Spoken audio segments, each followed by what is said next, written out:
All right, well, good afternoon, everybody. Thank you for joining me once again for our weekly Bible studies we've been doing. I just want to take a moment to remind you, if you don't already know, that this week is the week that in our times, we celebrate what we call Passion Week.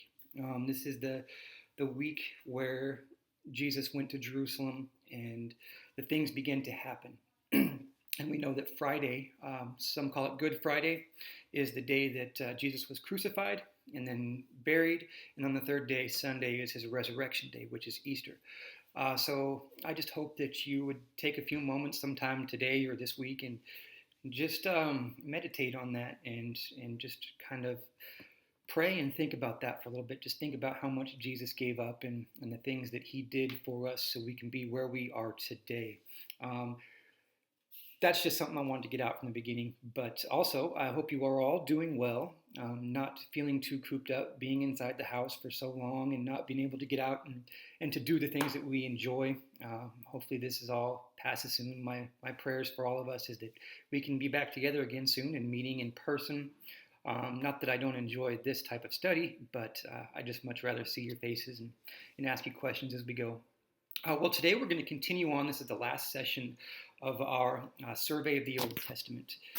So just to recap a little bit. Now, we started from the book of Genesis from the beginning with creation to sin to Abraham to Noah, all the way down the line. We've been covering main points and main ideas of the Old Testament. The biggest things that we want to take from this is that God made many promises. And God always kept those promises and he always fulfilled them.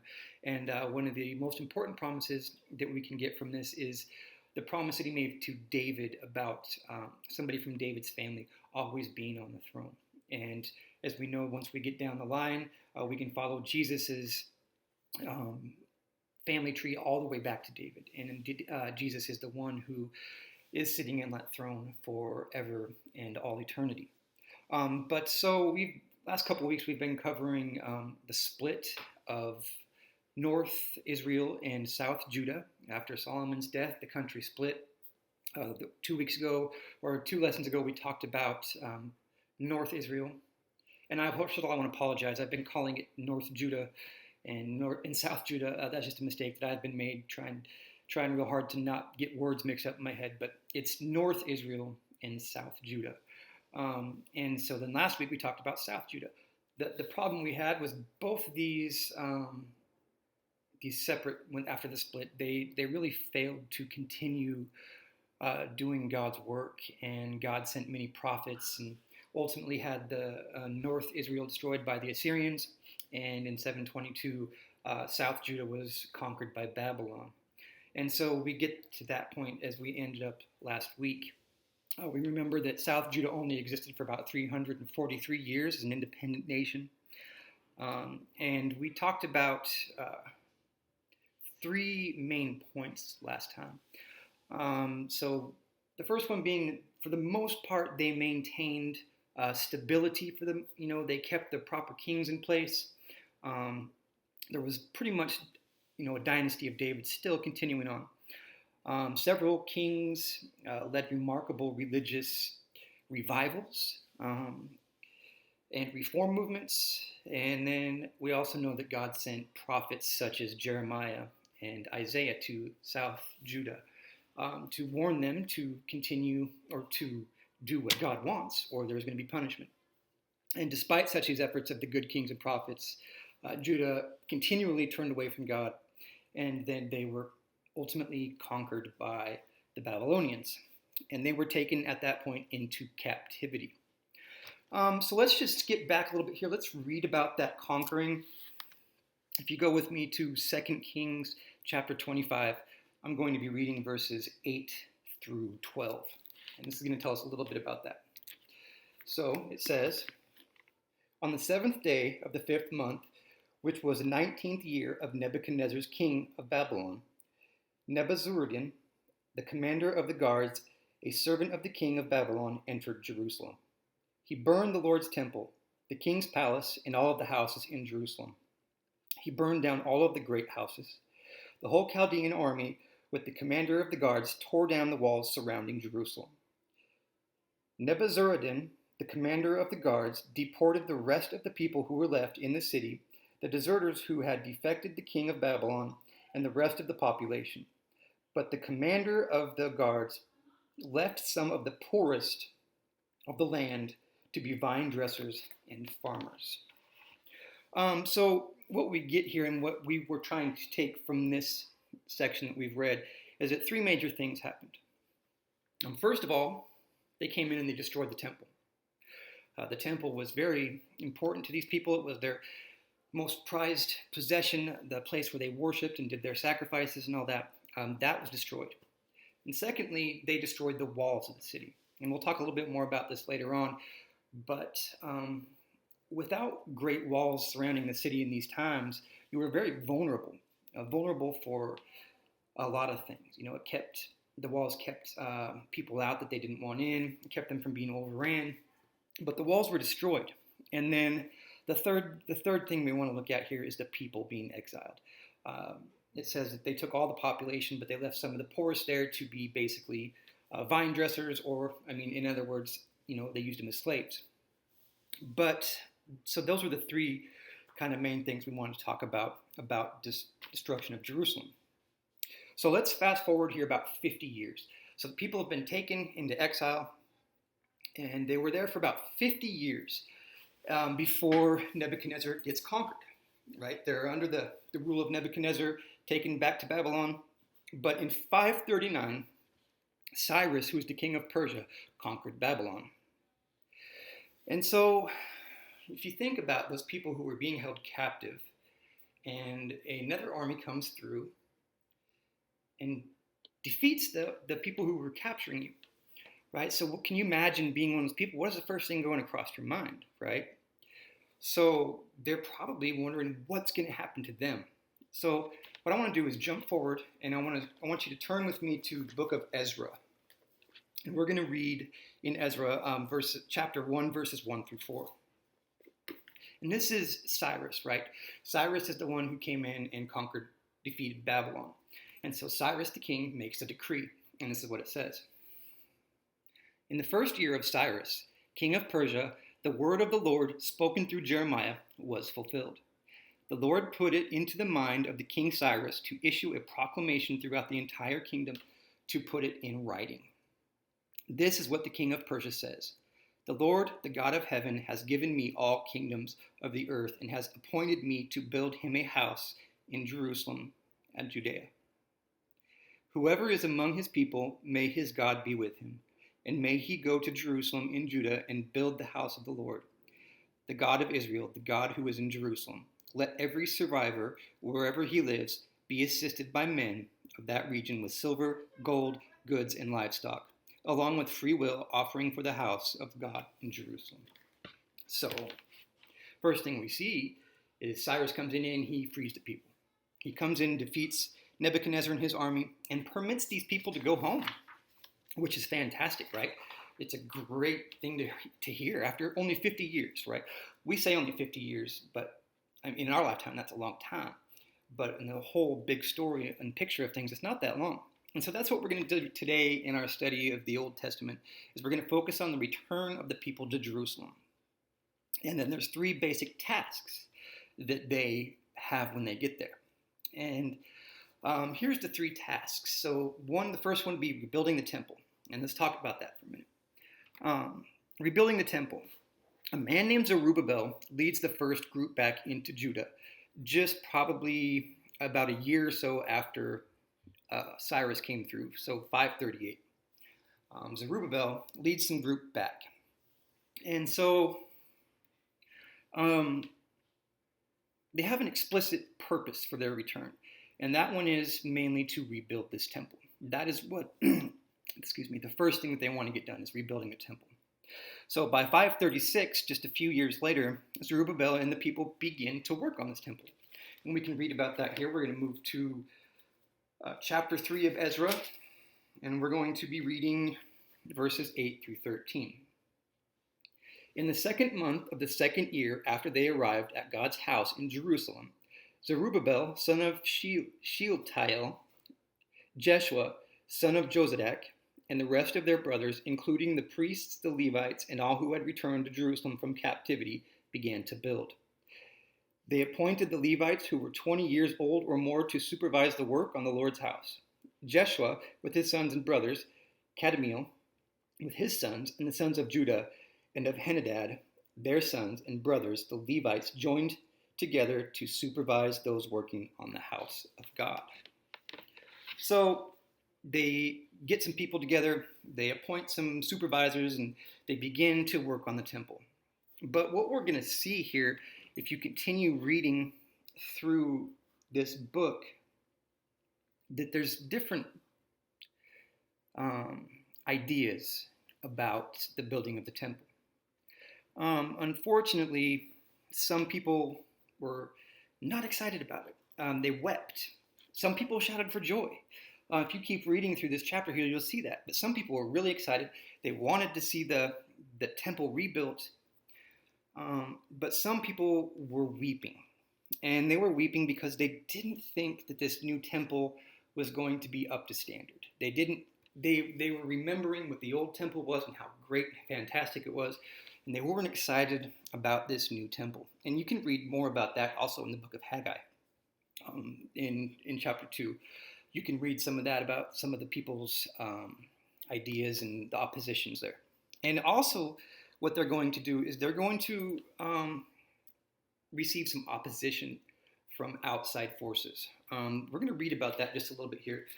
Turn with me to chapter 4, and we'll read 1 through 5.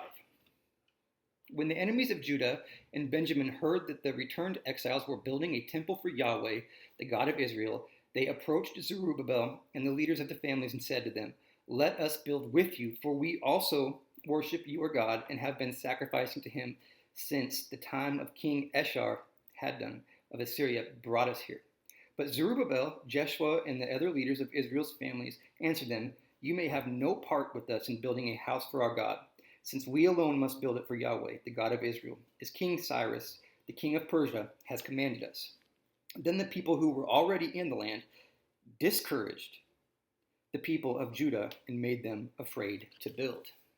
So you get these outside opposing forces that want to help build the temple, but they can't do that, right? They were commanded, and they're the people of God. They were to build the temple. So what we find is that work stops. And it stops very soon after it began.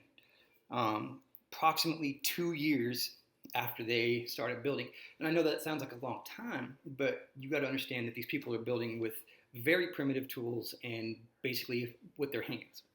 It's a lot of work. So 2 years in, the building stopped. And it stays stopped for quite some time. So you can probably say somewhere around 16 years, the work stops. We know that because it says later on, if you read Ezra chapter 4, it starts talking about Darius. And you can do a timeline on that, and it brings it to about 16 years later. It stopped for a long time. But the work on the temple does restart in about 520 BC.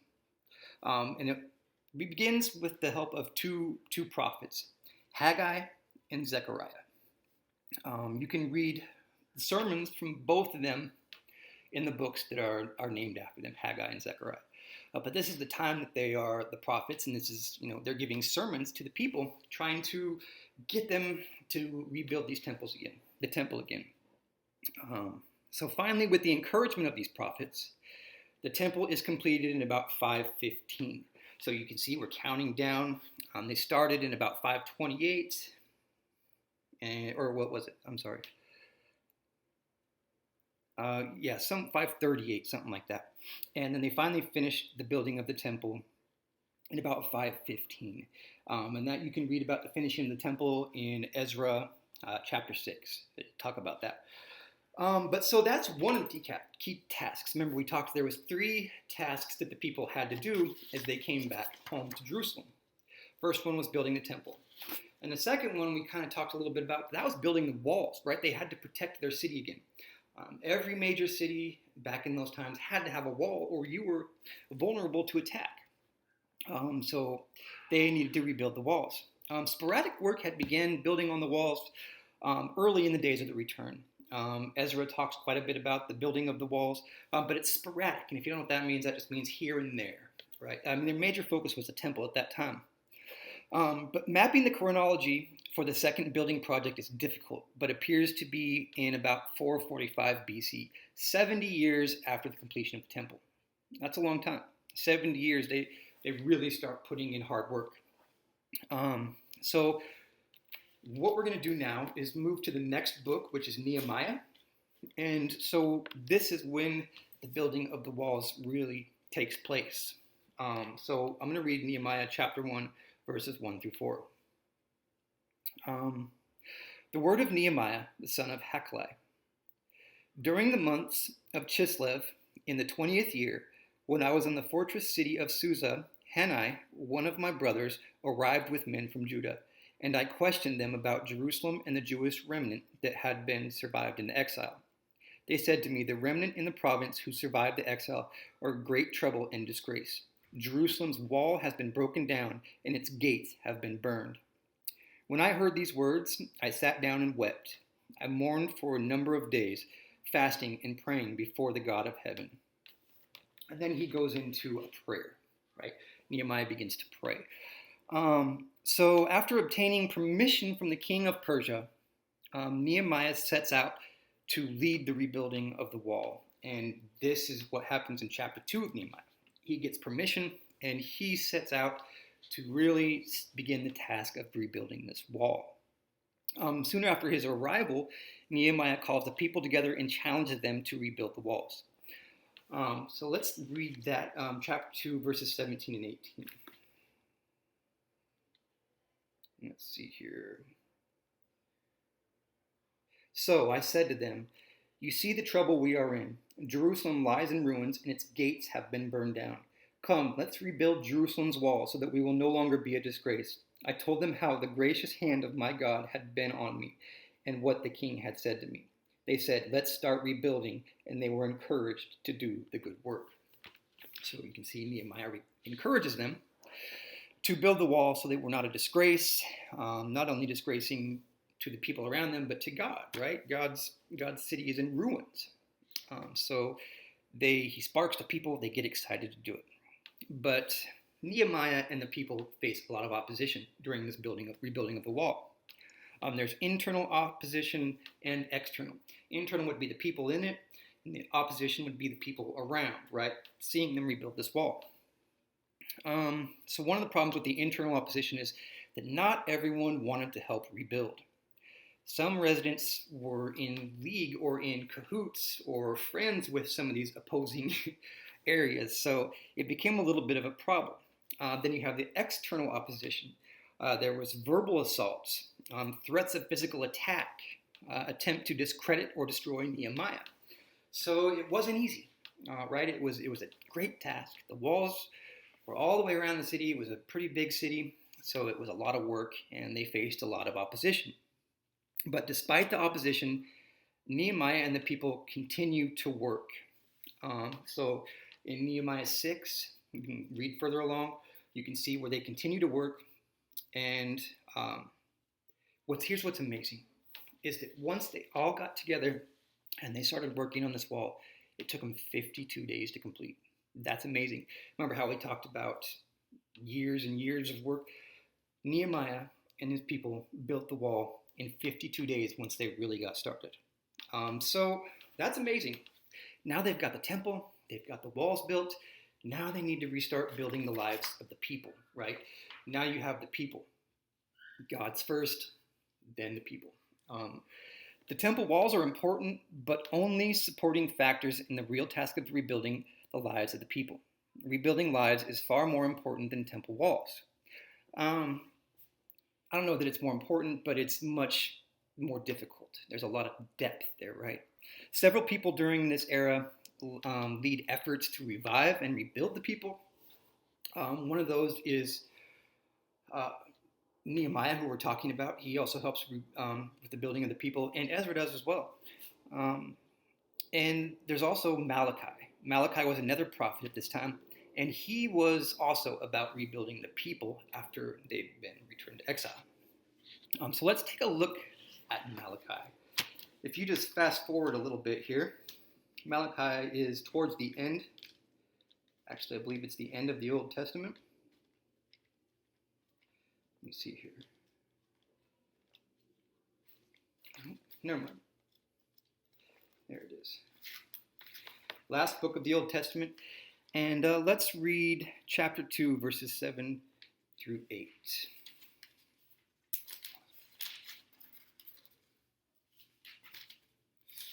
There we are.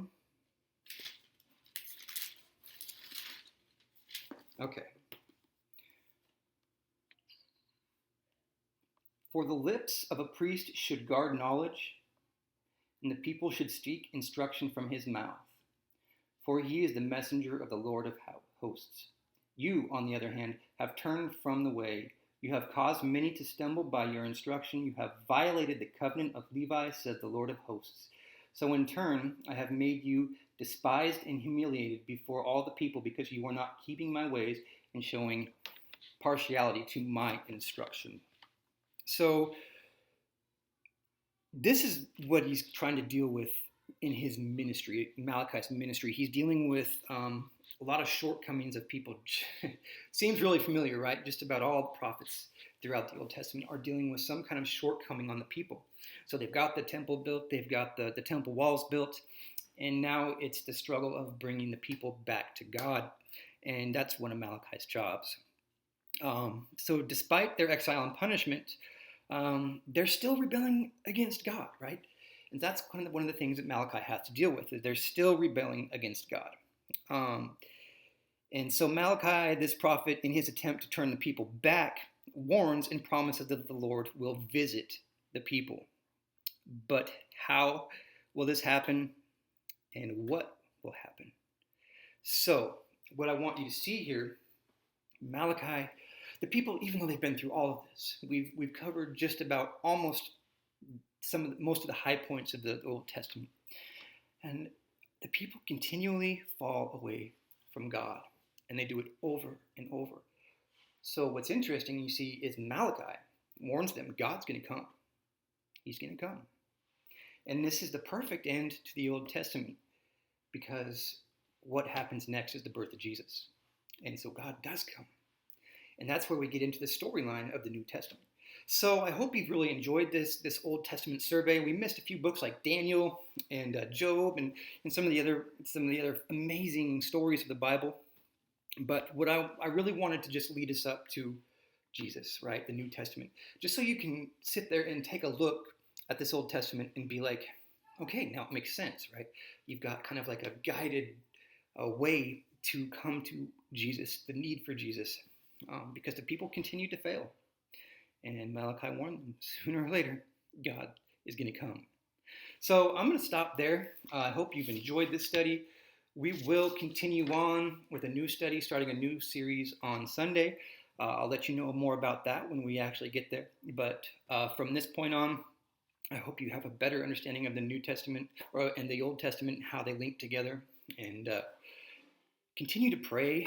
Pray for our country. Pray for the world. Pray for this virus. It's just something, it is what it is. And we just got to deal with it. Just do what you're supposed to do. Follow the law of the land. Stay inside your house until they tell us to go out. But I'm really looking forward to meet with you all again and get back together face to face. All right. Thank you. Have a good day.